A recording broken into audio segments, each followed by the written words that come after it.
आप बड़ी बड़ी बातें कीजिए, आप साइंटिस्ट हैं, आप दौलतमंद हैं, आप अक्लमंद हैं, आपका दिमाग बहुत बड़ा है, आप बहुत इंटेलिजेंट हैं, सब कुछ है।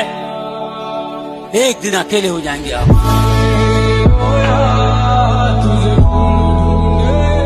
डॉक्टर भी हाथ जोड़ लेगा तब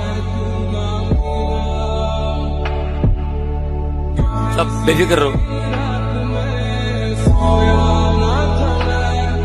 क्या बोले?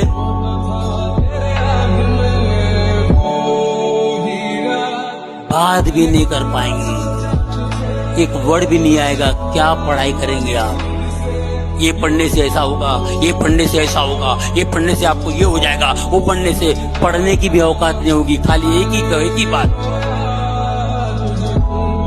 अब क्या फायदा? कनेक्शन लगाया ही नहीं कभी, रिलेशन बनाया ही नहीं कभी।